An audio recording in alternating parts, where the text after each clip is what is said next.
And welcome into a special edition of Score here on the State Champs Network. Hey, you know what? As the late, great Badger Bob Johnson used to say, what a great day for hockey. I mean, look, if you're watching the show, every day is a great day for hockey, but especially a day like today, a really cool showcase is being played. You know, if you watch Hockey Time on our network, I am a big fan. I am a huge proponent of playing more of these showcases all across the state. And if you're a coach and you've got a showcase coming on, you reach out to us and we're going to do our best to put a spotlight on it. But this one is very special for a myriad of reasons. Of course, it's the Adam Mitchell Showcase in Livonia, formerly the MIHL-KLAA Showcase. And I mean, what more needs to be said? I don't mean any disrespect out of any other division across the great state of Michigan. And certainly everyone can make the claim, but I think it's safe to say most people feel like, you know, perhaps the KLA and the MIHL are the two best conferences out there. So they've been doing this for a few years, and then they renamed it after 2020 for the late Adam Mitchell, who meant not only so much to the city of Livonia, but really all across the state in his contributions to this game that we all love. So the Adam Mitchell Showcase is going on right now. And if you haven't been yet, all right, make a point to get out there next year. And I'm serious when I say that. Not only do you see incredible action, you know, the kind of action that you've come to accept here in the great state of Michigan, but the people around the rink. I mean, you're talking scouts from everywhere, okay? Junior clubs. You're talking about, you know, local university teams, college teams. Are you kidding me? I talked to some of the guys from the fantastic staff from Lawrence Tech. I talked to some of the guys from the Schoolcraft program that's really, you know, started with the feet on the ground, and they are just sprinting. So there's a lot of good stuff happening out in these showcases. And as John Watson said before we went on the air, we literally have a cast of thousands today. Well, maybe not thousands, but a lot of people, okay? Not only do we have the crew in here helping put on this fantastic show that we call Score, but we have camera people out at Eddie Edgar Ice Arena in Livonia right now. I know John Kidd's out there, a couple camera people as well. It is a fantastic dynamic going on, and we want to share not only some of the highlights from the earlier games, but we're going to have some special guests coming up in the show as well. Guys who coached their teams earlier today. We'll leave that as a surprise before we tell you the four coaches that we have slated to join us. But before we get into any of that, let's get you caught up with some of the action that took place earlier today. And we are going to start with Grosse Pointe South Blue Devils taking on the Canton Cobras, shorthanded and flying. Look at that, opening the scoring, just 11:56 into the play, unassisted, 12th goal of the year from Will Shelley, gets Canton on the board. But Grosse Pointe South answered right back as it's Liam O'Donoghue. He's going to tie it up with his third of the season. Take a look at this. Gets a step, he's in, scores. So we're all tied up at 1, and then the Cobra said, okay, we're going to represent the KLAA, and they go to work. And tell me if this name sounds familiar. Will Shelley, the man who opened up the scoring, he gets on the board again, this time with a feed from John Nickel and Paulo Decina. You'll see just a second. Boom, there it is. And then just 23 seconds later, remember when I mentioned Nickel? Here he is. He buries his 5th of the year to give Canton the lead. But the Blue Devils, they weren't going quietly into the night. They stay close. Watch this via the power play. Puck moving through the neutral zone. And you're going to see Charlie Bunn get this power play goal in just a moment. Boom. And it's 3-2 after 1 at Eddie Edgar. Canton's depth started to show in the second period. Nickel again. In just a moment, he extends the lead. You see that turnover that gets things started. And watch in front as Nickel gets the feed. Little move. and scores. Helpers going to Knowles and Shelley. Grosse Pointe, though, again comes back. How about this name? Brewer Puma. A shorthanded goal. And the Blue Devils are back within one. But late in the period, boy, what a night for John Nickel. Look at that move. Oh, baby. How pretty is that? He gets his second of the night, restoring the 2-goal cushion. GPS, though, as they did in the first 2 periods, just fought right back. Look at the length there. That's Will Grisenia. Trims the lead, but the Cobras said, we are going to represent the KLAA on this date. How about this? A third-period hat trick, 5 goals and 3 assists on the game for Will Shelley. Canton adds a goal from Carson Kuba. Boom. And they end up outshooting Grosse Pointe South in this one by a margin of 44-23. Big win for Canton, representing the KLA. And a lot of Canton fans in the crowd as well. But make no mistake about it, no question who led the way with this one. It's number 6, Will Shelley. He gets first star honors. How are these numbers? Let me repeat them for you. 5 goals, 3 assists, 8 points on the game. There's your number 1 star. Number 11, John Nickel, had 3 goals and an assist on the game. 4-point night for him. And give a shout out to Will Grisenia. Picked up a goal for Grosse Pointe South while Canton's offense overwhelmed start to finish. How about Port Huron and the Livonia Red Stallions? The Huskies wait no time setting the tone. 51 seconds in the game. Lucas Birch opens the scoring, snapping home his 4th of the season. And believe it or not, a mere 51 seconds into this one, that goal is going to stand as the game winner. Huskies controlled the pace early. They outshot the Stallions 16-2 in the opening frame. And the physicality picked up midway through the period as well, with roughing and interference penalties on both sides. And the Huskies take care of business as Sam Harris snipes one there in the second period. Now, Jesuit and Salem. We fast forward. The Cubs taking on the Rocks. 2 teams looking to get something going. Both teams traded chances early, but early on, the Cubs found their stride, and Andrew Raffali opens the scoring for UAD. And then they add with some more pressure. Brody Contat buries the game-winning goal with an assist from Carter Colgate, pushing the lead to 2-0. Cubs aren't done yet. Shane Denworth extends the lead to 3-0 there, finishing a well-worked sequence with assists going to Macera and Meyer. But Salem, a lot of pride with that program. I can tell you this, we're going to talk to Coach Seeley later on in this show. Action going on right now, and if they can give me an update. Now, the last I saw, it was 1-0 Trenton over Stevenson. Correct, fellas? That was the last I saw. Yeah, so that's at the end of one period. And then Heartland had a, 5-2? 5-1.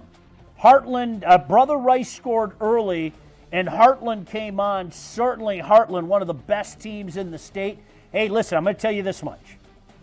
I've covered this game for a long time. Kenny Chappett's been a fixture in the state of Michigan. Brother Rice is going to be okay when it counts. Mark my words when I say that. Heartland, as I mentioned, one of the best teams in the state. Hey, if you want to find out how we rank them, you're going to be able to do that in just a couple days. You know what I have to do tomorrow? Of course, before the Lions game. I have to sit down and do our first ranking of the year. So that's always something that I love to do. Traditionally, we have waited until the end of this showcase, this Adam Mitchell showcase, and this year's going to be no different. So where's Heartland going to be? Heartland could be one. So could Howell. So could Catholic Central. Orchard Lake St. Mary's up there, no doubt about that. So we'll be talking about just that, and we'll try to figure out how we rank them. As you have a live look in there from Eddie Edgar Ice Arena. Of course, Brother Rice in that all too familiar black and orange. Heartland with those uniforms and helmets that look very familiar. As a Spartan, I can't quite put my finger on it, but yeah, they look very familiar. Hey, listen, we'll get back to some of the action momentarily, but as I mentioned, throughout the show, we're going to have some special guests on the show. Really appreciate these guys for taking the time to join us. The coach of the Livonia Red Stallions, I believe, is on the line with us right now. Why don't we go to a guy, I've known him for a long time. I'm just not even going to mince words there. I don't know if he wants to admit that publicly, but Jason Reynolds, kind enough to join us. Hey, Coach, really appreciate you joining us on what is this special day. Thanks so much for your time. How you doing, bud? Well, I'm doing well. Thank you, Sean. It's been an exciting day. Looking excited about all the action at Eddie Edgar Arena today. This is something we look forward to every single year. And we had a great game this morning, highly competitive. Looking forward to seeing how it closes out at the end of the night. Yeah, tell me about your team a little bit. You guys got off to a great start. There's no doubt about that. I always say, don't pay attention to the overall record. You know what? You play a KLA schedule. We know that you've made some runs in the past. Who can forget that incredible run you guys made all the way to the championship? But how is this Red Stallion team coming together for you, Coach? Well, it's certainly a younger team than we've had in previous years. We graduated, rite of passage, right, with high school hockey. We graduated so it's a bit of a rebuild year. We have a very young group coming up. We're really excited about. A lot of youngsters played this morning on the blue line. A sophomore and 3 freshmen backed us up. So, and of course we have Quinn, junior goaltender, who was outstanding this morning. And so this is a younger group that we've had in years past, but we do also have some core leaders in place, like our captain, Tyler Pagel, who's a great dynamic forward. We have the siblings, Dominic and Delina, who provide a lot of offense for our team. Evan Reed is our defensive captain on the blue line. But we have a really exciting defenseman coming up by the name of Brendan Atherton, who I think is going to be a leader in our program for years to come. So I did a young core coming up, but we're a lot like our opponent this morning, Port Huron Northern, where we're kind of the scrappy team in our killer conference, playing the MIHL. And so every year when we play one another, it's great because it's 2 teams going head to head that are always battling in their conference every year. And so I think we look forward to this game every single year. And it was a great game this morning. Once again, Jason Reynolds kindly joining us here on Score. He is, of course, the head coach for the Livonia Red Stallions. Jason, talk about that. This KLA schedule is brutal. I say it all the time. There's no night off, okay? There really isn't. I mean, you got one of those weeks coming up as well. You got Novi, you got Northville, if I'm not mistaken. You can't look past anybody on this KLA slate.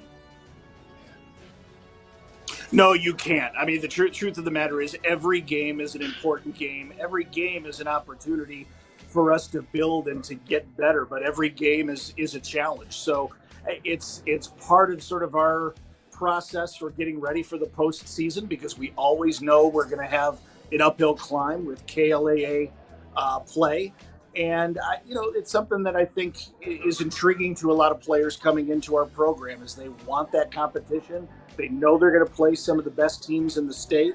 And I think it's something that we use as a building block for every season. So it'll be no different here. I know these players that we have in the Stallion squad this year are going to continue to build, and they're going to continue to grow and develop under this kind of pressure cooked schedule that we have. But we look forward to it every year. Again, I think all of our KLAA teams take a lot of pride playing in our conference, and obviously we look forward to this event every year, playing against the MIHL, because I know they share that same pride over on their side as well.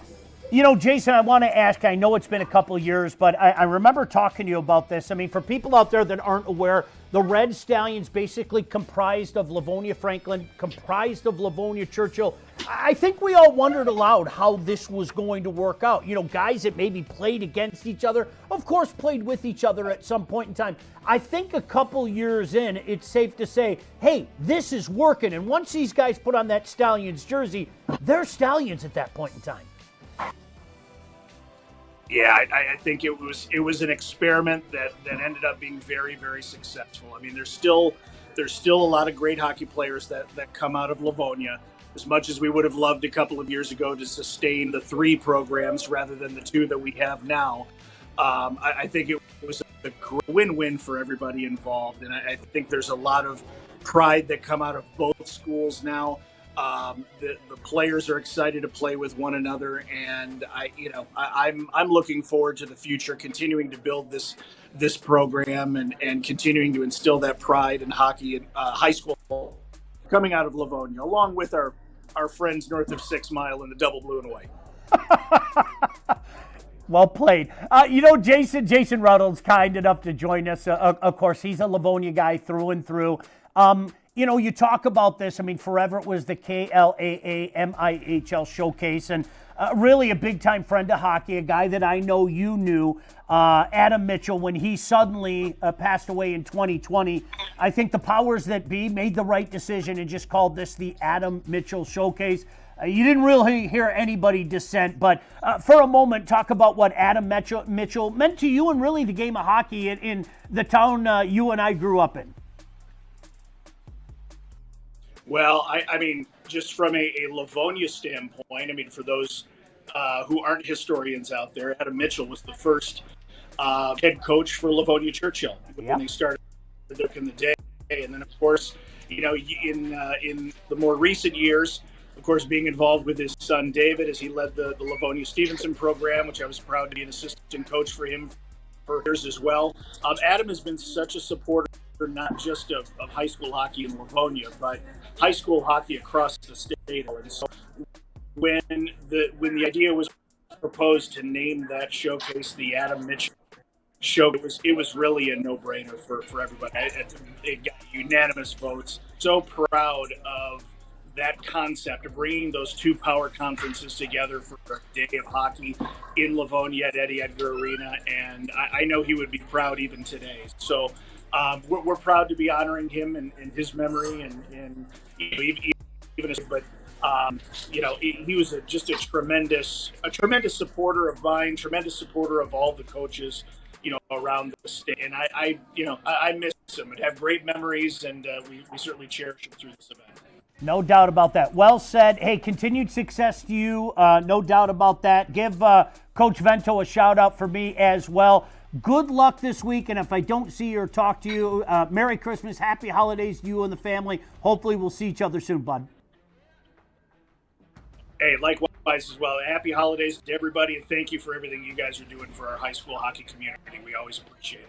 Always appreciate you as well. Jason Reynolds, of course, a longtime head coach, first with Livonia Churchill, now the Livonia Red Stallions, kindly joining us as we take a live look at this. Who snuck that bonus coverage in there? Way to go, Watson. Houghton and Escanaba underway. Oh, was that Chuck? Chuck, you sly dog, sticking that bonus coverage in there. What a game up in the UP right now. Houghton and Escanaba underway. Is that 3-0 Houghton? Is that 3-0 Houghton? 2 good teams. Let me tell you something about the UP, if I may, for a second, okay? There's no rhyme or reason up in the UP right now. And you know what I mean by that? Everybody's beating everybody. Just when you think it might be Marquette, Houghton knocks off Marquette. Just when you think it might be Houghton, Jeffers wins. Just when you think it's Escanaba, Houghton wins. It's really been a crazy year so far up in the Upper Peninsula. As you know, I love it up there. Great people up there, certainly great hockey. And as always, the Gremlins, and this is for Coach Micah, the Mighty Gremlins, certainly one of the biggest names up there. All right, let's get to some action from earlier as well. How about the Novi Wildcats taking on the new MIHL member, and the new MIHL member fires first. Mason Esselman opens the scoring, finishing up a play from Forster and Hillock. The floodgates open for there. Michael Totcher, 2-0, cashing in with the helpers from Childs and Steven Morito. 3 minutes later, Forster finds the back of the net with a couple of nice feeds. And listen, before the period could end, Totcher scores his second of the game. How about the Pioneers in the first period, opening up a 4-0 lead after one. Shots on goal in that first period. Gabriel Richard outshot Novi 16-8 in that opening frame. But Novi found a little pushback. We'll see that momentarily. There's a snipe right there. But Novi found a little pushback. I'm going to say this again. I think Coach Lights has a pretty good roster. Corey Hastoy gets the Wildcats on the board with a setup from Hoppy and Moray. Gabriel Richard comes back again and gets another one to restore that 4-goal lead. That power move in front. Nice patience to finish that. And on this afternoon, it was all Pioneers. They end up winning this one 6-1 as they pulled away in that sixth period as well. Just a few seconds in, they get a goal to extend it to 6-1, and that's how it finished. Let me tell you something. Keep an eye on this Pioneer team. No doubt about that. I've been a big fan of their coaching staff for years, and that's a team to be reckoned with, especially now that they're playing that MIHL schedule. Ricky DeSanta and his staff have done a fantastic job of a building like this. You know, one of the terms that we use all the time on our show, Hockey Time. Have you checked out Hockey Time? Chuck, we have one more broadcast right before we break for the Christmas break, right? So Wednesday, 3 o'clock, in case you haven't seen it, all across the State Champs Network, we will have Hockey Time on for you. And I use a term all the time, usual suspect. Now, what do I mean by a usual suspect? This is a team after a period of time, you just know what to expect. They're always going to show up. And the Pioneers are one of those teams over the last few years. They've worked, they've taken steps up, they've punched their ticket to get to USA Hockey Arena for the Final Four, and this team certainly has become one of the usual suspects. So 6-1 your final there as we take a live look in, both back at Eddie Edgar as Trenton, the Trojans taking on the Spartans, and what a rivalry that has been over the years. 1-1 now. Stevenson got on the board, 1-1 now, and then Houghton, the Gremlins taking on the Eskimos. And when I say Eskimos, it's with a Y. The Eskimos with a Y. The Escanaba Eskimos. And, you know, one of the things that we do here on the State Champs Network is we have a Player of the Year, and we have the Wall Award. And you've got somebody on Trenton that is on our Player of the Year list. You have somebody on Houghton that is on our Player of the Year list, but without mentioning names, there's one Spartan in particular that's trying to make his way on the list. And quite frankly, I'm being honest with you, there are two Escanaba Eskimos that are knocking on the door. One goaltender and one defenseman. So those are some of the cool things that we do here on the State Champs Network. As I mentioned, as we're here, approximately 7:30. You know what the real cool thing about this is? The guys have given me flexibility, right? Like I said to Chuck before the show started, you know, Chuck, can I go a few minutes extra? And he was like, yeah. And I was like, cool. We are going to be joined by some coaches during the show to talk about not only their team, their particular conference, but some of the action out there today in Livonia as well. Many thanks, speaking of Livonia, Jason Reynolds. Like, no joke, a guy I've known pretty much his whole life. Jason Reynolds and his Stallions were out there earlier today. We're going to be joined by a few more coaches as the show progresses, but don't mind me. It's really cool while doing this show that I can actually talk and verbalize with you. And contrary to what my wife says, I can do two things at once because I'm talking to you and I'm watching Trenton and Stevenson and I'm turning my head and watching Houghton and Escanaba. When we did this in the playoffs last year, and a programming note, John Watson, I hope we can do it again in the playoffs this year.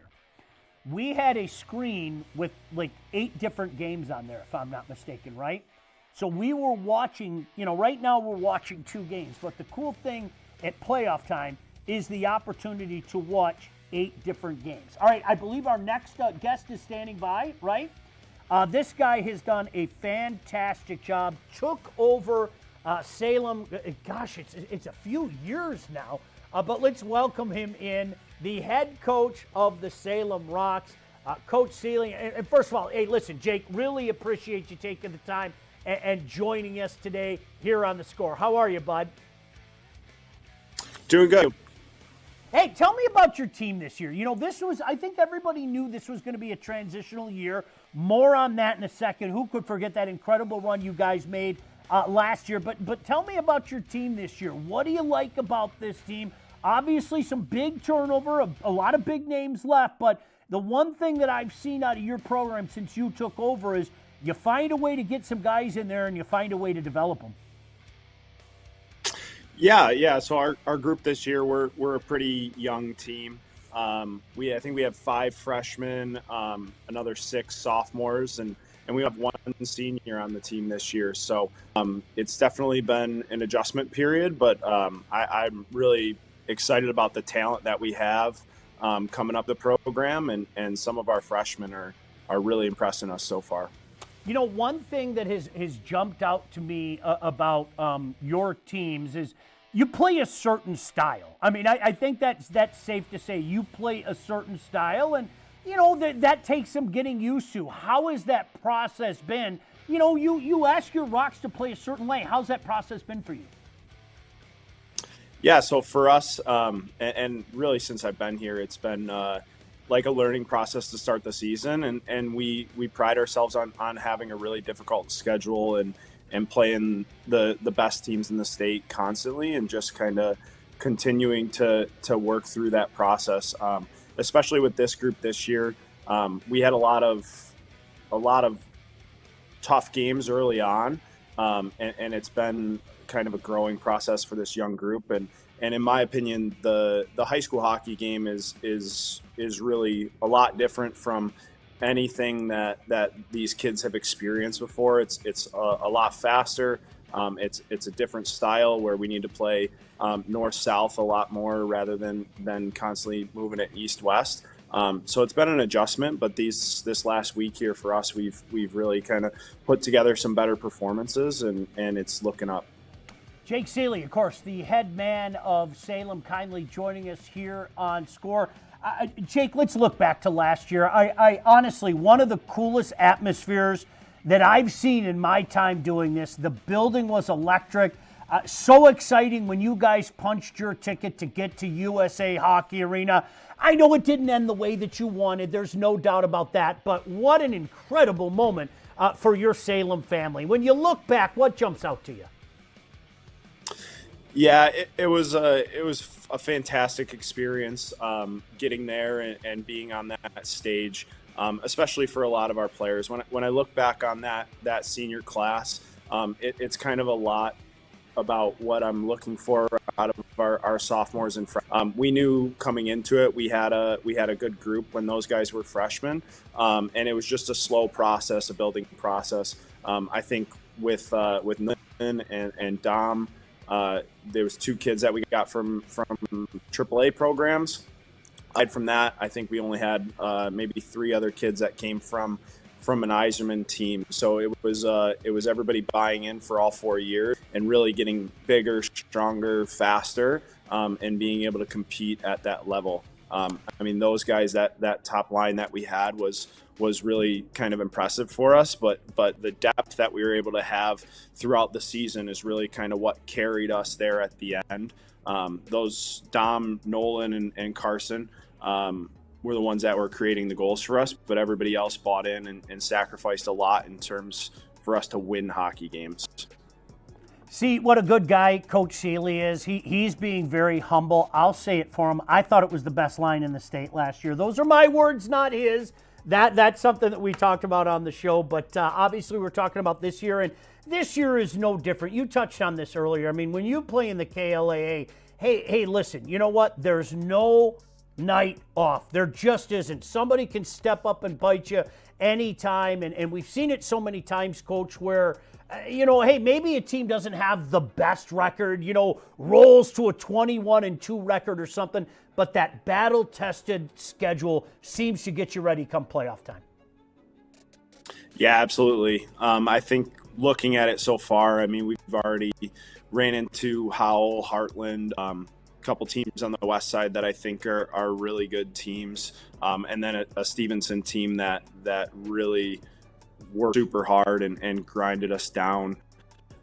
And that was kind of that Stevenson and Heartland and even Howell game were kind of wake-up calls that we needed to have for our team.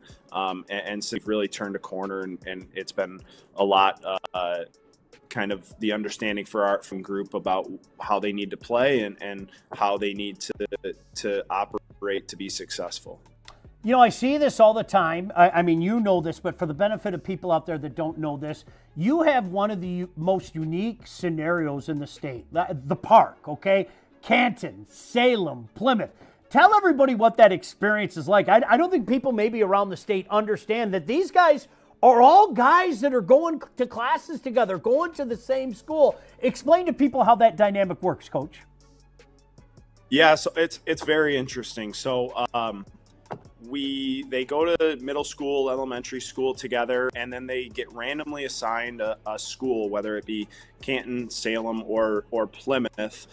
So these kids have grown up together and they know each other. And even once they get randomly assigned their school, they can even have classes with people from the other school as well.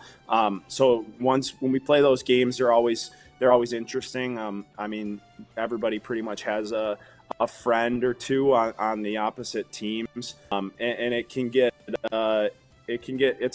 they're always tough games because of that dynamic.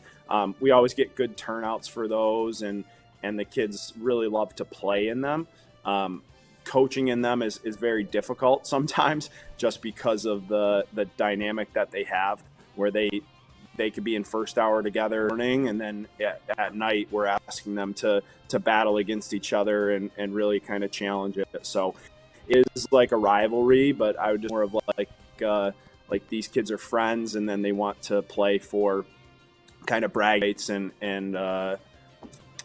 see who's the best between them. We actually have a trophy that we play for called the Lash Cup in between all three schools, and that's something that we definitely are trying to get back into our locker room. Fantastic. Hey, you've done such a great job at Salem, and I know you're one of those guys. I say it all the time. Anytime we reach out to you, you've always been there, and you even reach out to us and let us know some stuff.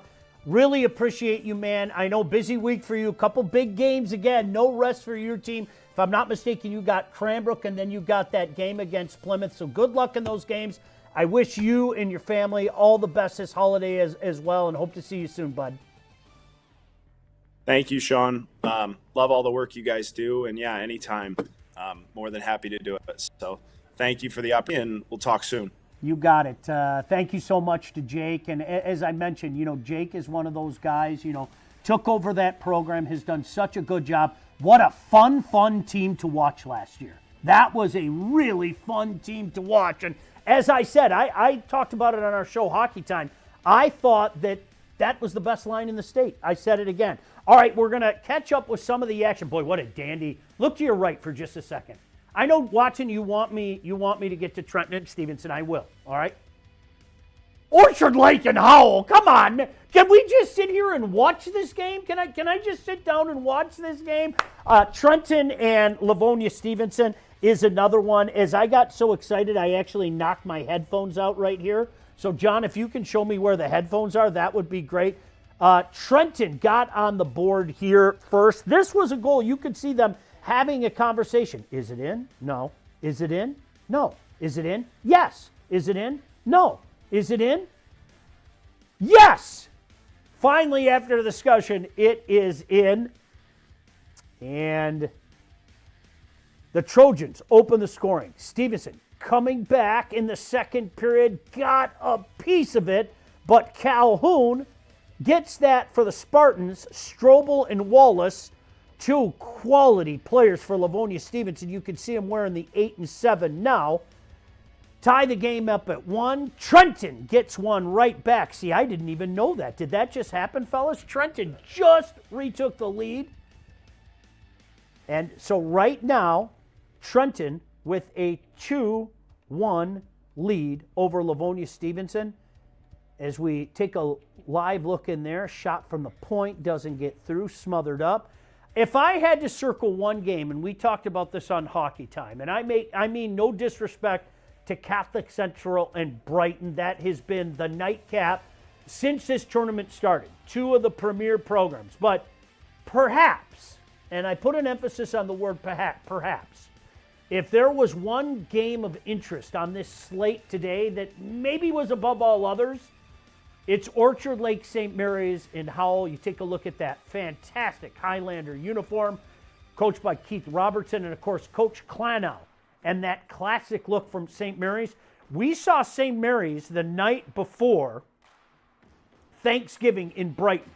And let me tell you something, folks, if you haven't watched Thaddeus Rainish play yet, he was, in a word, awesome that night in Brighton.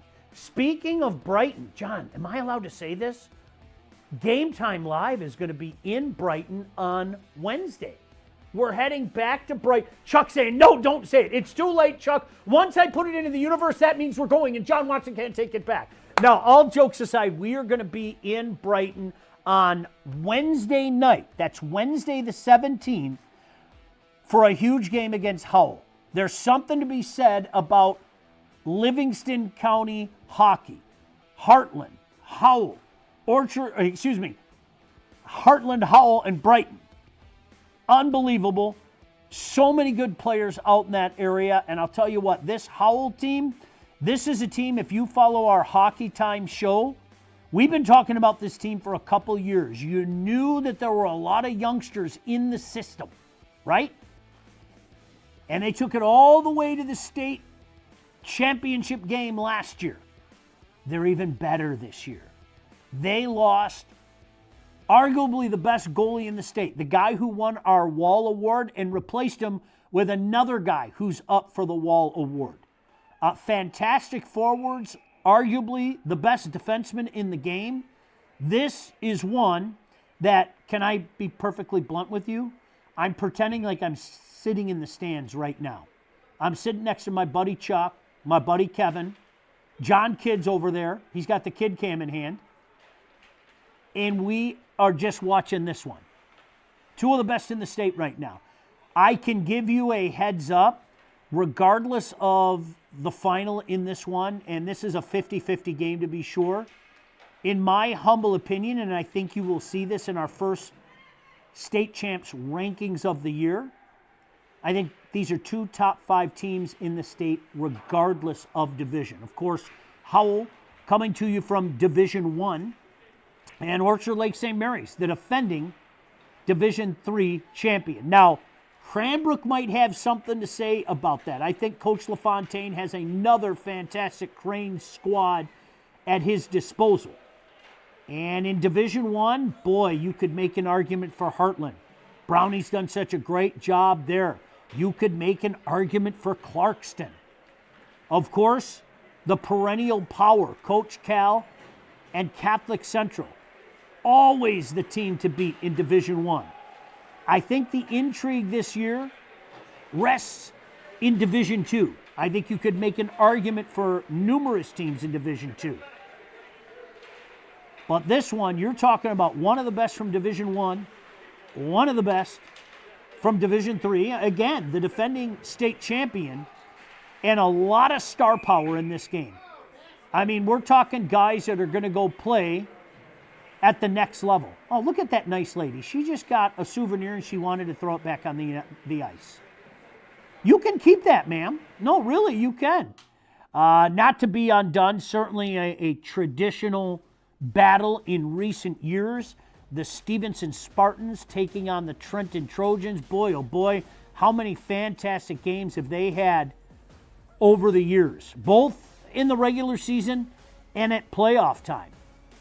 And I think former coach of Livonia Stevenson, David Mitchell, the son of Adam Mitchell, would be the first one to tell you a lot of success for Stevenson in the regular season, but come playoff time, more often than not, it has been Trenton that has gotten the job done at playoff time.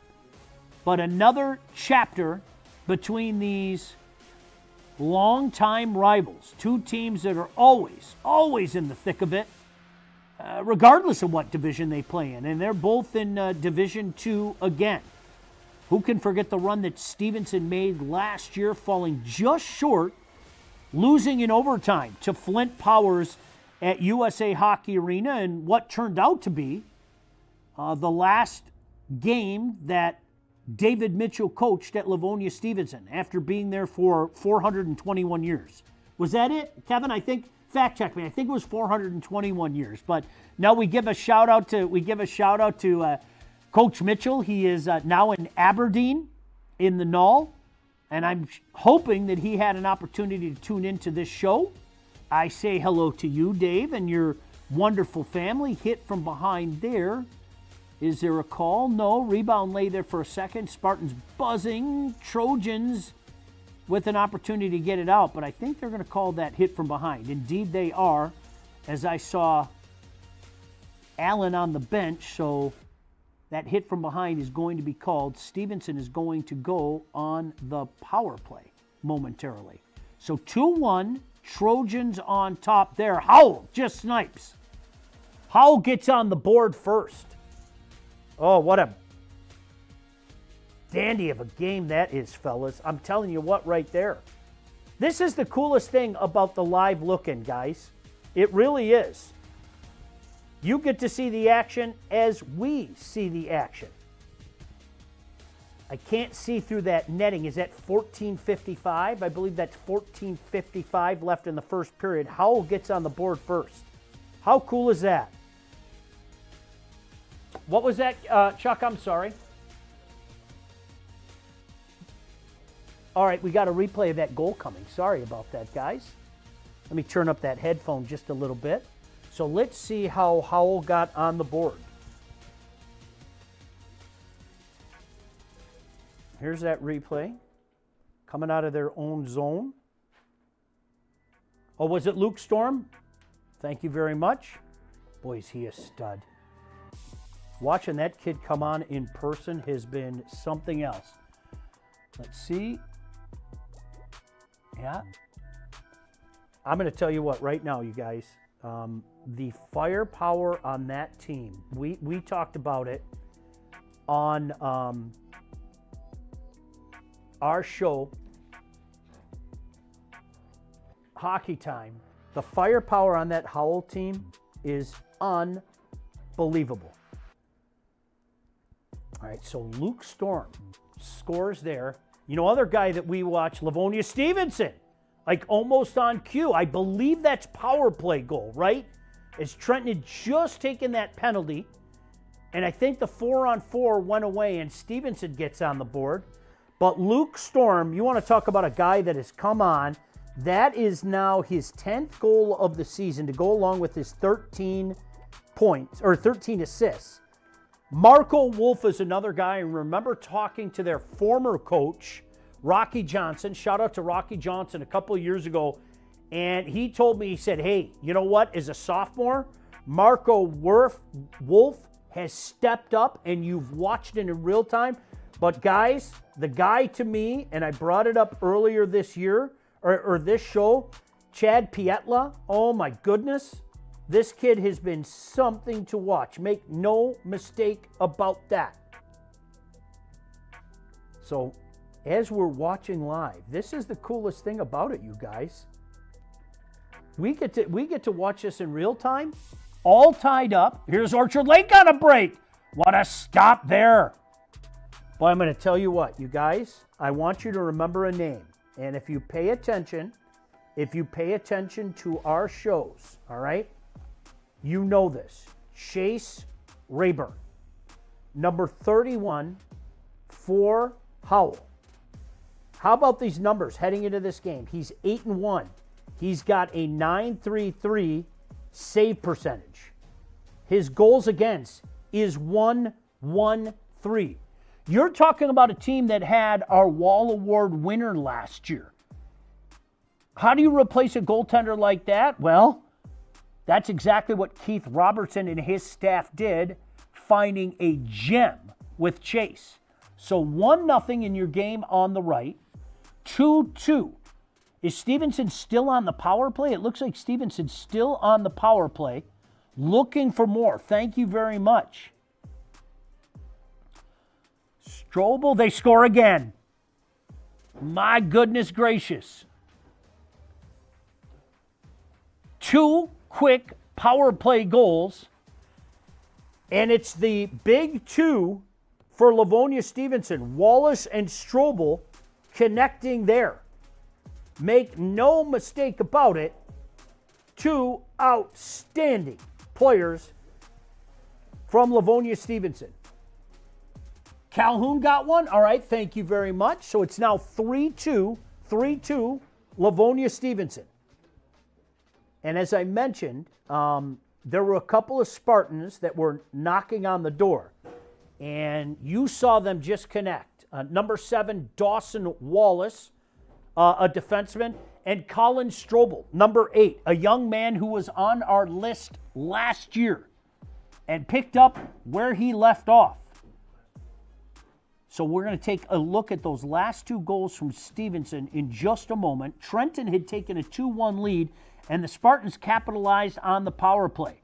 There's that snipe there. Strobel, number 8, passes over to Wallace, number 7. I believe that's the one that put him up 3-2, fellas. Okay, that was the 2-2. Boy, you want it again? There's Strobel. There's Wallace. There's a goal.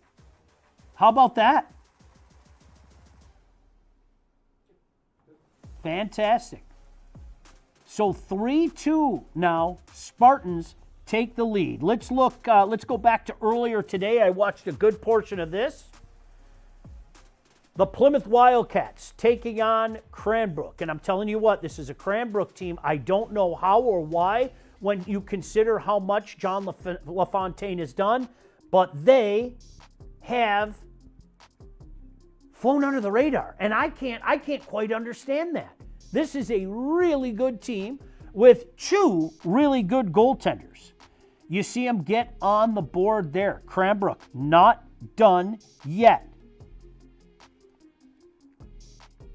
Cranes took control of this one after Plymouth took an early 1-0 lead.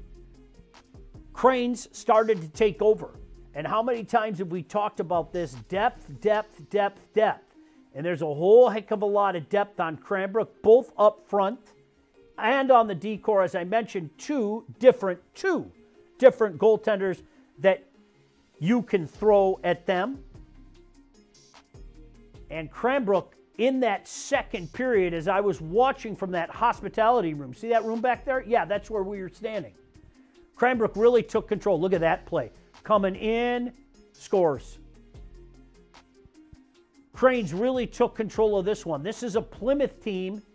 Boy, I like those unis though, huh? That white and gray, you like that? John Watson's shaking his head. This is a Plymouth team with Dallas and AJ, young team. Keep an eye on them as we are keeping an eye on the action. Now, we still have about 40 minutes left in this show. We are going to be joined by two more special guests momentarily as well. I don't want to give it away.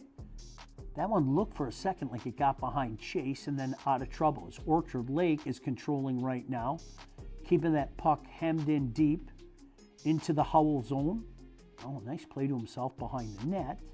rubbed off behind the net. What a big, clean hit that was. That's a beauty. When you get two teams like this, you're going to see the physicality. Oh, and they score. How about that? Crazy deflection. They're still having a conversation about it. Look at this. What's a conversation? Are they saying he hit it with the high stick? They may have waved that off. Having a conversation. He's going to get a penalty, huh? Wow, so that's a delayed penalty. It looked like it deflected off? Huh. Hey, I was talking to some of the officials today, and true story, John Watson, I didn't tell you this. One of the officials from the CC St. Francis game literally walked up to me and said, hey, thanks for the kind words last week. And I was like, thank you for what you do.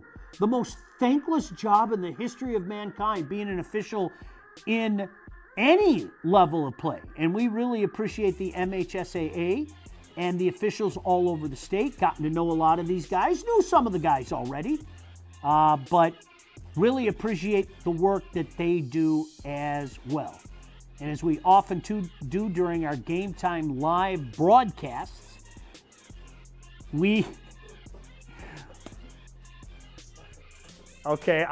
John caught me off guard there for a second, so allow me to giggle for just a second. As we often say in our Game Time live broadcasts, officials are always needed. So that's the end of 2 at Stevenson. All right, you got a replay here? Let's see this replay, Kevin. It was a high stick, eh? All right, let's take a look. Bouncing puck comes to the line. Oh, yeah. Okay, yep, there it is. See, what was I just saying about those officials? That's the right call. Absolutely. You saw where that stick blade was. That was up over the shoulder. No goal. So that's the right call there. So still 1-0 in the battle of, quite frankly, the Titans with the Eaglets taking on the Highlanders. Boy, look at that puck movement. Let me tell you something. When that top line's out there, you get Wolf and Luke Storm working together. Of course, the Storm family, one of those first families of hockey in the state of Michigan. Nice move there. Look at this coming in. Big stop there. As we take a look, wow, Houghton has opened up a 5-0 lead. Thanks to our friends at the NFHS Network. Houghton's opened up a 5-0 lead. Boy, 5 goals on 9 shots, huh? Ooh. Let me tell you something. If you haven't seen Connor Arco play, he is on our list for a reason. That is one fun kid to watch. Is that our guy David Bodine up there getting some camera work for us? He probably has that cheese grater on his head as well. I've always appreciated that about our friend David Bodine. Houghton with a 5-0 lead. So we'll keep an eye on that, and everything going on is Howell trying to add to their 1-0 lead. Chase is going to come out. Oh, he's caught in no man's land for a second, but finally got a poke on that. As once again, the reason why we are here today, this is one of those special days of the year. Listen, there are a lot of different showcases across this great state of Michigan, and I wish we had a chance to go to all of them.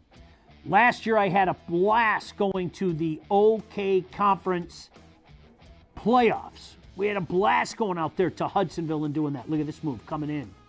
Tried to cut it across the grain, couldn't get it in. But this one is special to me. Hey, listen, I'm a Livonia boy. I say it all the time. I knew Adam Mitchell. I knew Adam Mitchell for many, many, many years of my life. I knew his family. And I'm going to tell you point blank, ladies and gentlemen, he was a good man and did so much for this great game of hockey. Another guy who has done so much for the great game of hockey, he's been the head man at Warren D. LaSalle for a few years now. What a tremendous comeback win today. I know he's going to blush. He doesn't like me talking about it. I saw this kid play junior hockey for the Plymouth Whalers. He knows how to score goals. He knows how to win a Stanley Cup. He knows how to be a longtime NHLer as well. Let's welcome in our guest, the head coach of Warren De La Salle pilots, Chad LaRose. And Rosie, really appreciate you taking the time to join us tonight. How are you, my friend? I'm good. How are you guys? Can you hear me? Yeah, we got you. And hey, let's start with what a tremendous win today by your pilots. It seemed like you had to scratch and crawl and fight. You finally tie it up and you find a way to win it in shootout. Tell us a little bit about the game from your perspective. Yeah, I have a young group, so I think that the compete level was there today, which is good, right? We got to play like that. But Northville, Ryan's got a great team over there, and they came out guns a-blazing. We were down 2-0 early and showed a lot of character in my room, and the kids battling back. And we got a great goalie in Johnny Williams, and we got a lot of really young, talented players. And so, yeah, man, I was really happy. I asked my kids to compete. No matter what, work ethic is non-negotiable with me. And everything else, they'll make mistakes. Everybody's going to make mistakes. So am I. So we clean those up and you try to get better and grow up as players. And I think the experience is evident for a lot of these young players. Yeah, I'm going to tell you what right now. I'll say it for Coach. Keep an eye on this young pilot team. This is a team with a lot of young talent. It's going to be interesting to see how they go as the season progresses. Hey, Chad, we talked to a couple KLAA coaches. Now it's your turn to talk about the MIHL. It's safe to say there's no night off in the MIHL. It doesn't matter who you have on your schedule. You know what? There are traps everywhere. Talk about what it is to play within that grind that is the MIHL. Yeah, I mean, it's a phenomenal league, right? I mean, there is not a night off. I love playing that, right? Because even on our out of league games, we play tough games, but the MIHL, I think, is same with the KLAA. I think both those leagues, there's not a night off, right? There's just so much competitive hockey and good coaching and good young talented players that at the end of the day, for us, it's great because it's iron sharpens iron. So I think you want to play the best teams and continue to have that every night. I think it grows as hockey players and it gets you to grow up in a hurry. So, there's a lot of staple teams in both leagues, and I think the MIHL is super elite. And there's not a night off like we talked about, and everybody plays each other super hard. And Gabriel Richard coming in this year, they look great today. That was the first time I've seen them live, and there's just it's a really honor to be in this league, and I think that anyone who takes it for granted, I don't think anyone does, but should see, we don't have nights off, and that's what you want, right? And I don't think that I would rather, lose in competitive games, close games, and make my team grow up than opposed to smoking somebody and playing 2 periods or something like that. But the MIHL is super elite, and I see the KLAAs just like that too. So we're proud to be a part of it, and we want to show up every night and let people know we're part of the MIHL, and we're going to bring it every night. Chad LaRose kindly joining us, of course, the head coach of De La Salle. We're talking about the Adam Mitchell Memorial Tournament. Once again, it is pitting the KLAA against the MIHL. Chad, you're a guy, you probably could have gone and coached anywhere. And for people out there that maybe aren't familiar with your story, what led you to Warren De La Salle? What really attracted you to say, hey, you know what, I want to go coach at a prestigious program like Warren De La Salle, and I want to coach at the high school level? What was it that attracted you to this high school level, Chad? I had coached at AAA for 5 years at like 15U level. And to be honest, I got into coaching and I learned so much from a guy named Greg Steffen. And Greg has taught me so much as being a coach. And me and Greg worked together for years. And then I started branching out. And then to see the development as I played growing up, I played AAA my whole life, and high school hockey wasn't as great. And I started following high school hockey about 5 years ago, and I was like, man, this is really high level now, and these kids can know how to play, and you get a lot of really good kids that not only want to continue to play hockey, but they're in it as a family, to where for me, I never went to school once with any player I grew up with. Playing on CompuWare and stuff, I never had a guy I even played against in AAA in my high school or anything. So I think the camaraderie, and not to mention how prestigious De La Salle is, man. They treat me phenomenal. Dan Roan there and the ADs, Andy Crowley and Casey Willa. There's a lot of people who brought me there. My sister, Kelly LaRose, works there, and Steve Berlotti. These people have brought me in, and it wasn't necessarily on my radar, and they kind of reached out.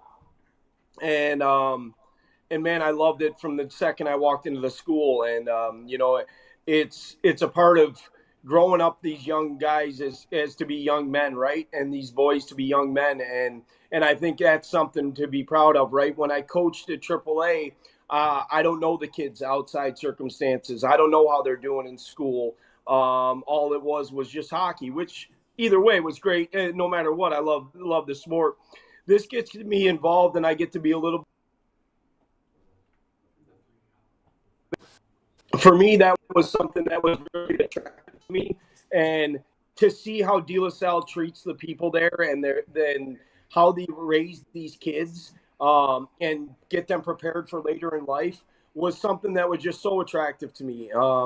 And then not to mention the hockey that I see now, and being around these guys, and the Catholic Centrals and the Orchard Lakes and Cranbrook and John LaFontaine, he's a buddy of mine, and to see what they get to do with these kids has just been, it's been instilled in my heart a little bit, and found a way that I can be a part of their lives, but also it's not always just about hockey, right? I check on their grades, and when they need help, it's not, hockey doesn't come first. Sometimes it's got to be the school and things like that, because it's so important.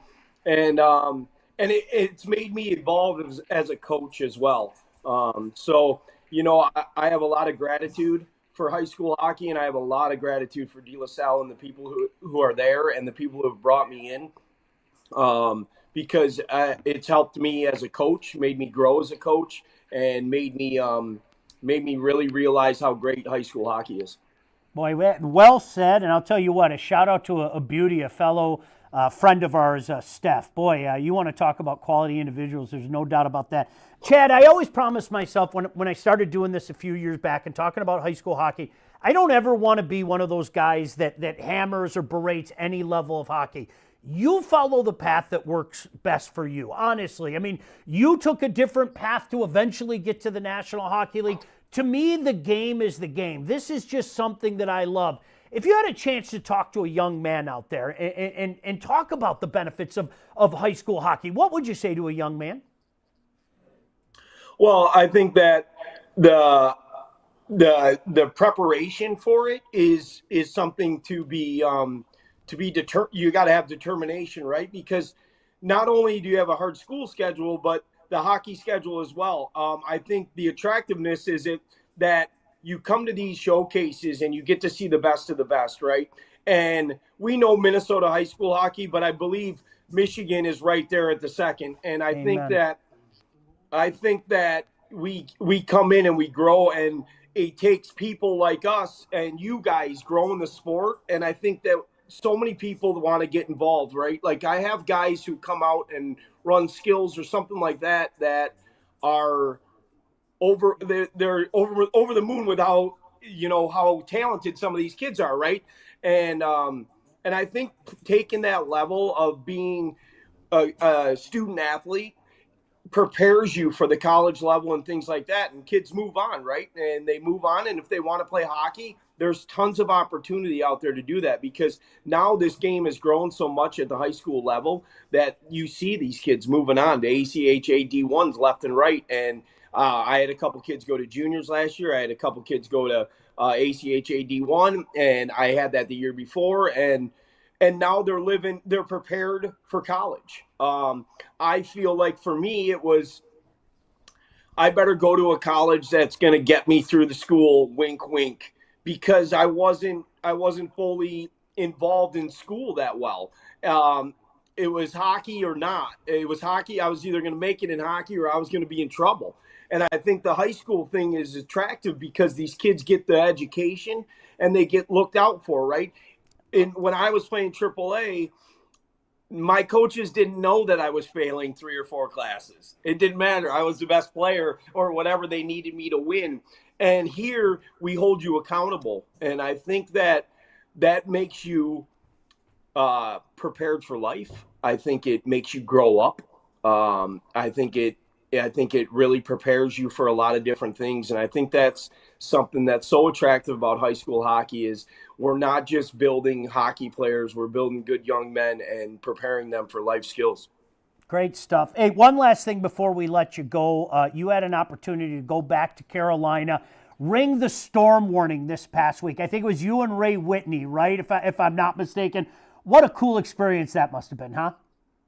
Yeah, I rang that, but the coolest experience was Rod Brindamore, who's a close friend of mine, had me and Ray Whitney in to give the pregame speech and do the starting lineup, and what an honor that was, right? And to sit there and then these guys, Rod Brindamore and Doug Waite, and Dougie Waite's going to come to a couple high school games when he's up here. Brett Hedekin, Mark Recchi, these Eric Stahl, we were all sitting around, Peter Laviolette, and sitting around, and they were super intrigued and honestly asking so many questions about the high school hockey. And it was so cool. And we were all talking systems and things like that. And then I watched 3 NHL games and I'm like, well, we can't do a lot of this stuff, but so it was really cool because they took a liking to all these things and we all stay interested in it. And the high school part of it was really cool. And that came up a lot, right? And these guys, and that was something to be proud of and to be able to enjoy some of the accomplishments that I was able to be a part of.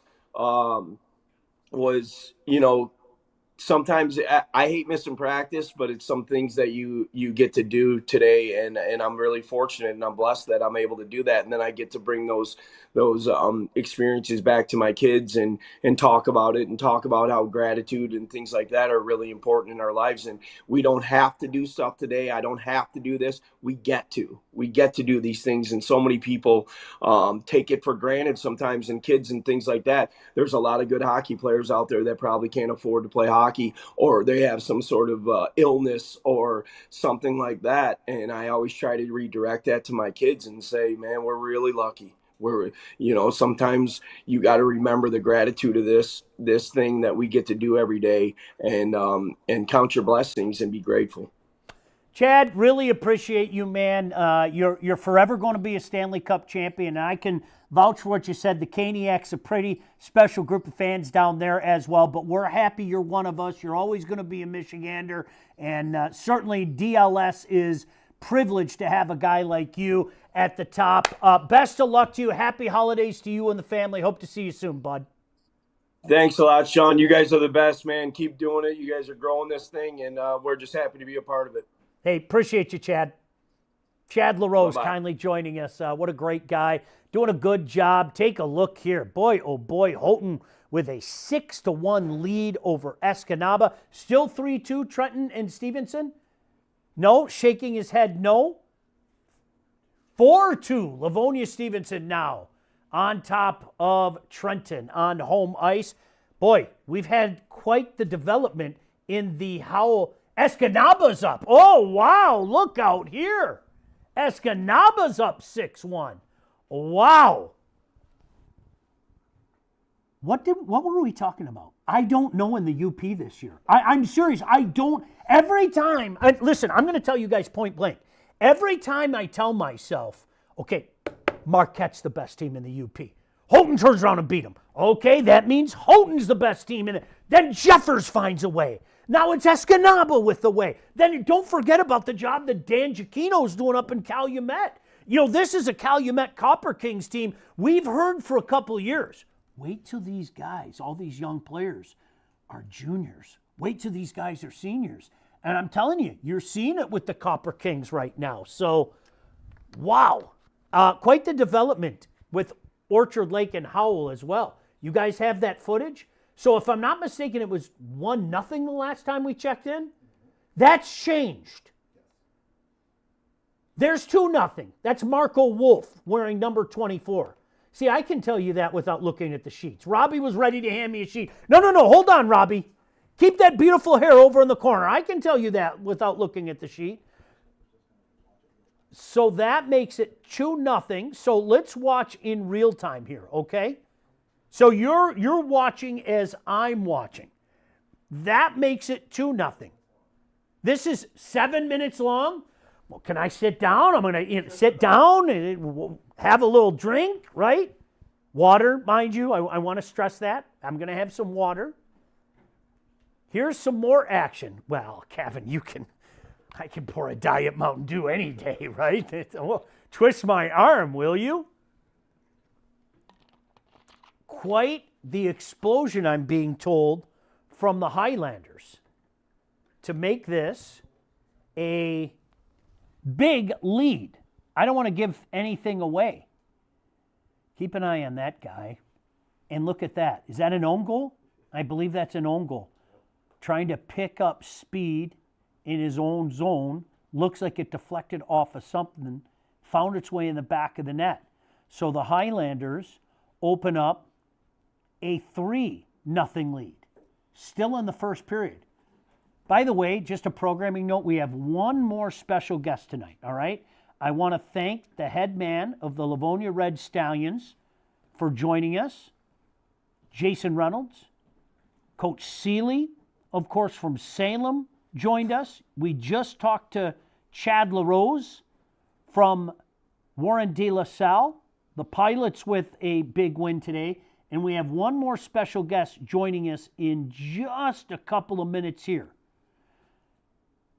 Orchard Lake trying to get back in this one as they fell down early by a score of 3-0. There's a big stop by Chase. Boy, how did he keep that one out? I thought he had him short side. I'm going to tell you what. I've seen this 100 times at this level, okay? The great equalizer in hockey at this level is a spectacular goaltender. I've seen it time after time after time. I know what you're saying. Well, you could say that about any level. Well, you could. But I can just tell you this. After following this almost on a daily basis for the last dozen years, I think it really means something at this level. Who can forget John Letherman? I know, John Watson, you're smiling as a Farmington guy. A very, and I don't mean this disrespectfully, a very average team with a superhuman goaltender. And a goaltender that went on to not only play at Michigan State, but play within the Red Wings organization. Great family as well. They won a championship and rode the big shoulders of Big John. As we're watching some of the action from the Adam Mitchell KLAA MIHL showcase. Here comes Howell with a 3-0 lead. That's poked away as Orchard Lake St. Mary's. You know what, this is cool. This gives me a chance to practice some play-by-play because we're doing another Game Time Live. Howell circles back behind their own net. Pass out to the center ice, intercepted by Orchard Lake. They carry it in. That's poked away, then poked back in deep. Here comes Howell with an opportunity to skate out.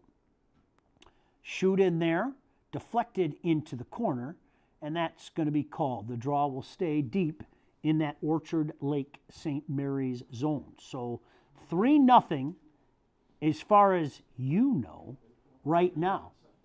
Long segment here as the boys said, hey, let's watch this in real time. And I said, I'm cool with it. That's the beautiful thing about a show like Score. Another good crowd at both rinks here at Eddie Edgar Ice Arena. 5 Mile and Linden, just off of Farmington Road. Or Linden and Farmington Road, as it were. Orchard Lake trying to get things going. 3 of them over the line. Tried to backhand that through. And Howell comes the other way with a 3-0 lead. Chase leaves that on a tee. And now an opportunity to skate it out. Into the neutral zone with speed. Drop there. Here comes Wolf. Rebound comes in. Puck lay there for a moment. They score. Who was that? Was that 24 again? Was that Wolf again? Let's see. Yeah, all right. Fantastic. Is that Escala? I think it might be. I want to make sure myself. But whatever. Howell, shockingly, has opened up a 4-0 lead. My goodness gracious! I don't think people saw that. I'm not gonna lie to you. This was the one, as I mentioned. I think people all across the state were kind of keeping an eye on this one, saying, "Hey, this should be the best one of the day." And the Howell Highlanders flexing their muscles, and I'm not going to lie to you, they are making a strong case to be number one in our first ranking of the year. Now 5-0. My goodness gracious. Yes, that was Escala, the last one. My goodness, they've opened it up to 5-0. Orchard Lake St. Mary starts the second with 49 seconds left on the power play. Wow. I'm stunned at that. I'm not going to lie to you. This was the one that we were literally, I'm not joking, literally sitting back saying, this could be the best one of the entire day. Stevenson Trenton, never, ever a bad matchup. So many games in the past, whether it be down in venerable Trenton or at Eddie Edgar Ice Arena, so many great matchups in the regular season and the postseason as well. Trenton just scores right there. They cut into that Stevenson lead. Now 4-3 Spartans on top. We'll go back to that game in just a second. But why don't we welcome in our final guest of the show? Really appreciate this guy's time. I joke with him all the time. I'm convinced that our next guest never sleeps. He just works. He's either a teacher, a dad, or he's working in some capacity in the game of hockey. Let's welcome him in. Not only is he the head coach of the Northville Mustangs, but certainly the president of the Coaches Association as well. Ryan Oemacher kindly joining us. Ryan, really appreciate you taking the time. Special day for hockey. Every day is, but a special day for hockey, certainly in our community today. Yeah, absolutely. So I'm still here. Actually, the game you're watching is taking place behind me here. So high school hockey, it's funny, as I was talking to a coach that used to coach in high school and since moved on, and he just said, you know, the aspect of high school that I miss is the pageantry of it, you know, and this is it, right? You have all these teams, one roof, one rink, all these fans, different communities, couple leagues, top leagues in the state competing against each other. It's what a great day. Like I've been here most of the day and plan on staying for the last few games, so it's outstanding. I love to hear you say that. And for a second, talk about your game. I mean, here you guys had a tough loss today. And earlier we had Coach LaRose on, and he said, what a fun game. You know, we had to battle against a fantastic Mustang squad, and back and forth. We had to crawl our way back in. We eventually win in a shootout. But you're absolutely right. You know, tough loss for you guys, no doubt about it. But great for the game of hockey and shows everybody the talent and caliber of play we have with a team like the Northville Mustangs and with a team like the Pilots from De La Salle. Yeah, no, I'm glad he could call it fun. So not as fun for us, but really good game. You know, we went up 2-0, and you know, again, it's when you play teams like that, when you play the MHL, anybody in that league, you have to play 51 minutes, right? I mean, that's and so for us, and as a coach, I'd much rather lose a game like that than win a game that's a blowout or something like that. So so many teaching moments. They're well coached. They stayed in the fight, and yeah, right down to the wire, and a shootout at the end, which is obviously always exciting. You hate to see it end that way, but really exciting for the teams and the fans. So you know, I think we got better, and I think this coming week there's a lot that we can learn from that game to. You know, we're not at our ceiling as a program, as a team, so we'll just use that as a learning lesson for, you know, moving forward. Ryan, let's talk about your team a little bit. And I live in, I can say, our community, Northville. My kids, both Mustang graduates. There's been a buzz, and we've watched you go like this the last few years. We saw a couple weeks ago another fantastic matchup between you and Novi. Hopefully we do that each and every year. I'm saying that in front of my boss, so he makes a mental note of that to say, yes, let's do Northville and Novi again next year. You can send me the check later in the mail, Ryan. But with that being said, hey, we saw your team. A lot of changes from last year, there's no doubt about that, but still some remaining talent. I look at Mr. Marinoff in particular, and some new talent on the Mustangs as well.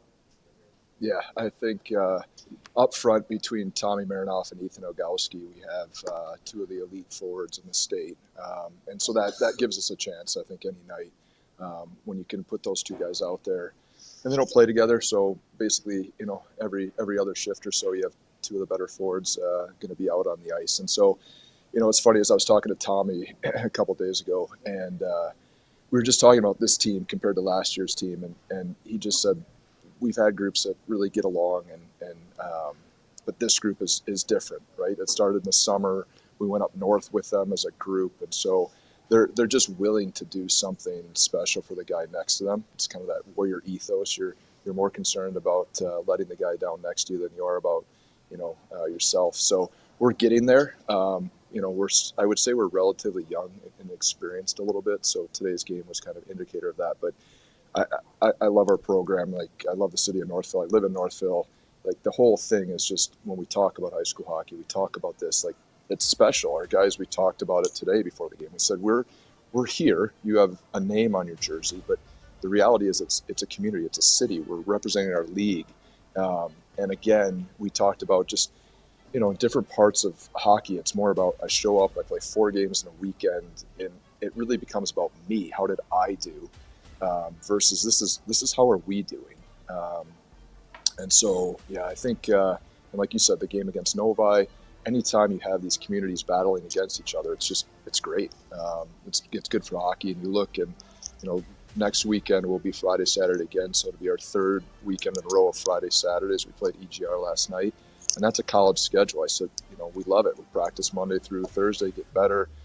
Play Friday, Saturday. We have optional skills on Sunday. Like, our guys can be at the rink 7 days a week, and that's just a path of development, a path for brotherhood. And I think we're just scratching the surface. So I'm excited.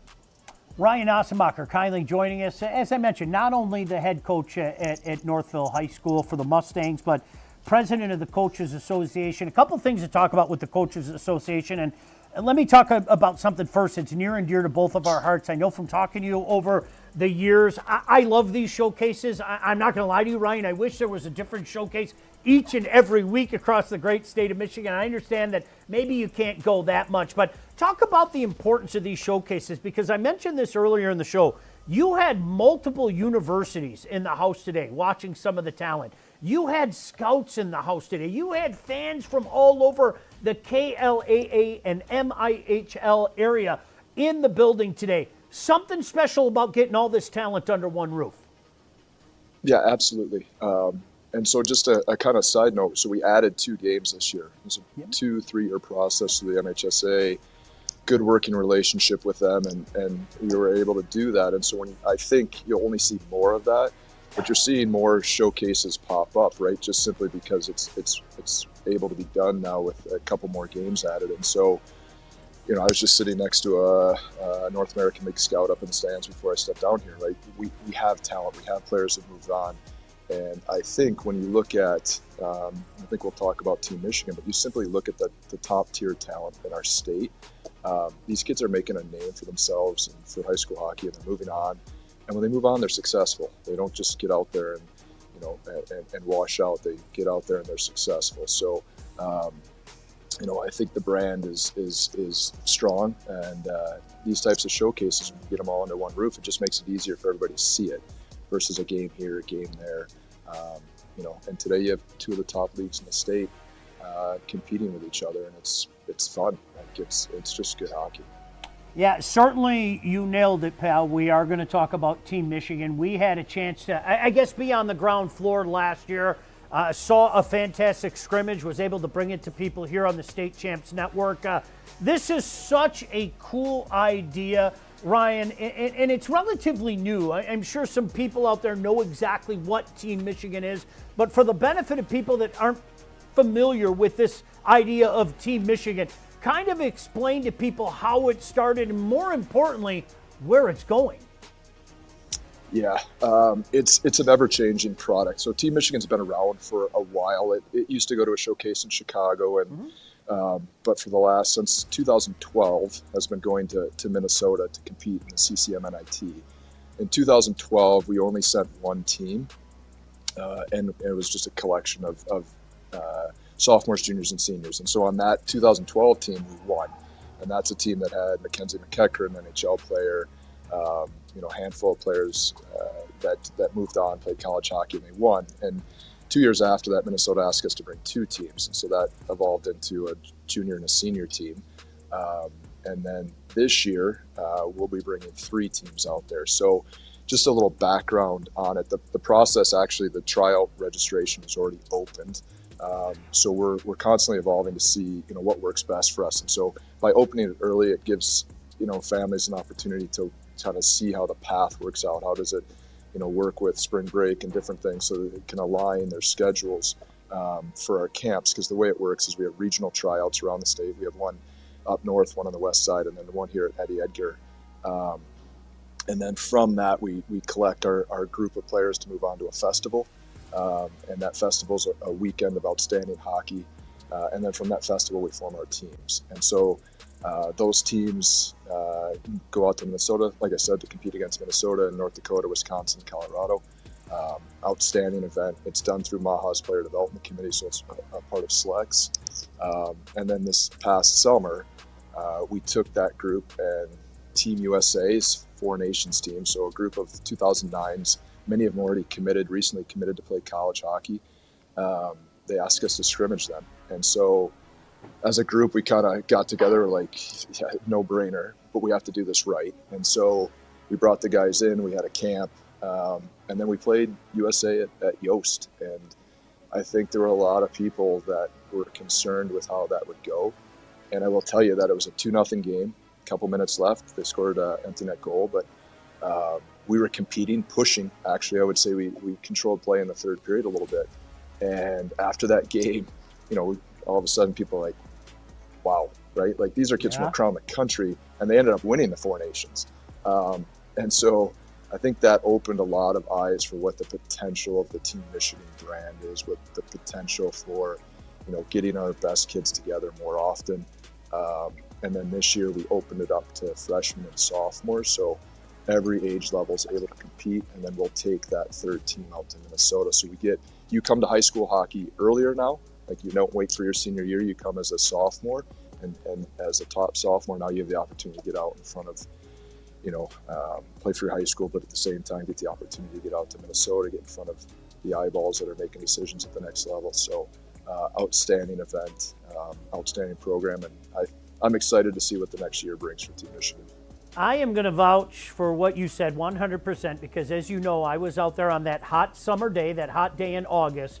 And you know me, I mean, nothing better than a game of hockey in August. I don't care what anybody says, especially at a venerable barn like Yost.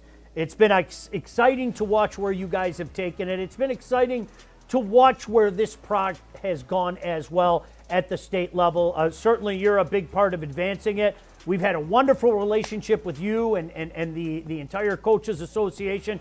And Ryan, anytime you need anything from us, we'll be there. We appreciate everything you do, my friend. Yeah, no, thank you.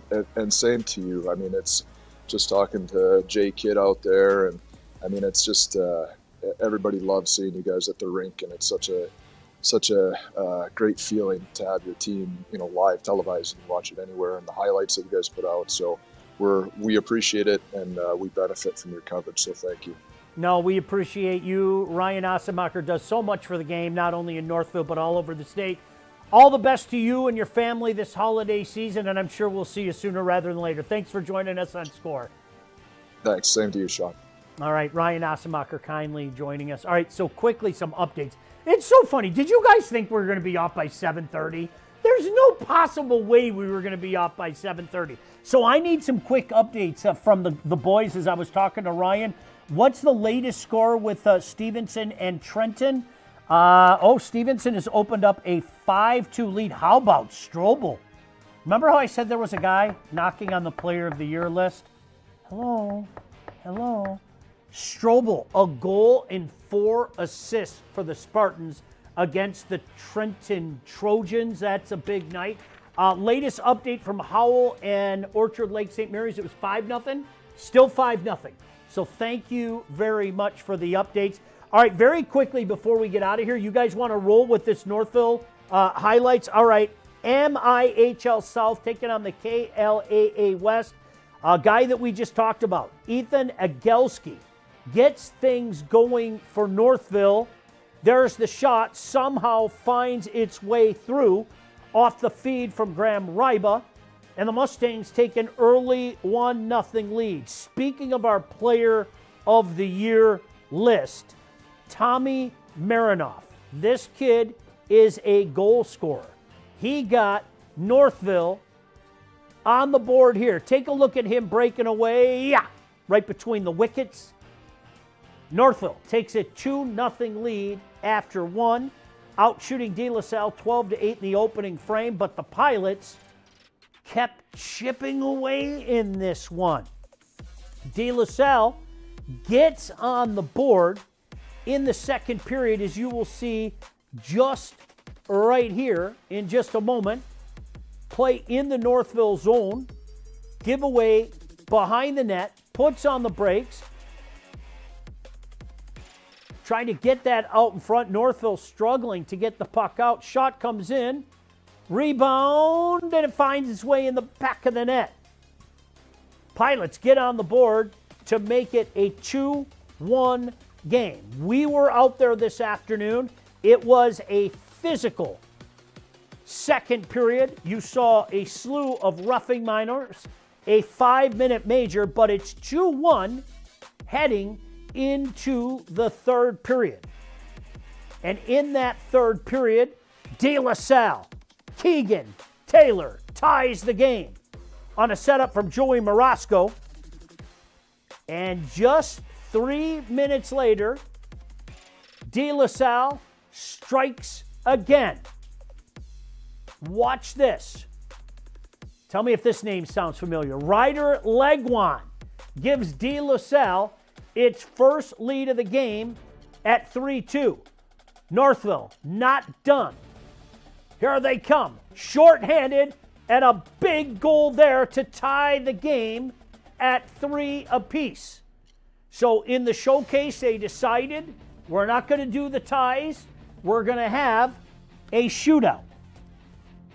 Connor Blackwood with an opportunity to end it right here. Comes in, forehand, top shelf, and Connor Blackwood wins the game for the Pilots in the shootout. Final score, De La Salle 4, Northville 3. Keegan Taylor, 2 goals for De La Salle. Connor Blackwood, the shootout game winner. Another big game for Tommy Marinoff.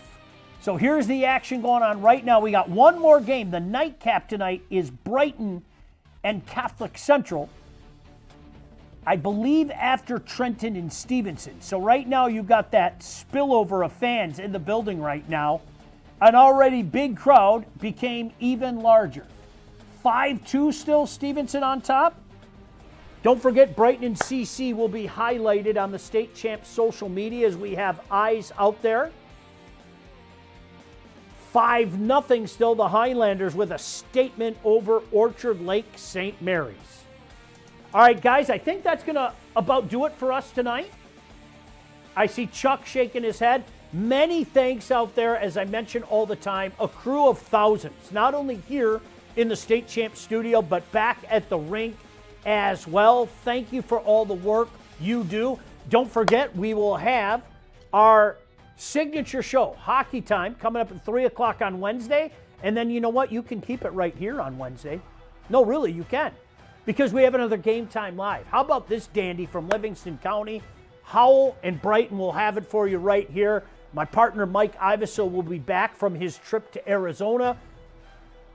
He'll join me in the booth, of course, with the best crew in the business. For everybody involved, we want to thank the most important person, you, for inviting us into your phones, your tablets, your TVs, your computers, whatever the case may be.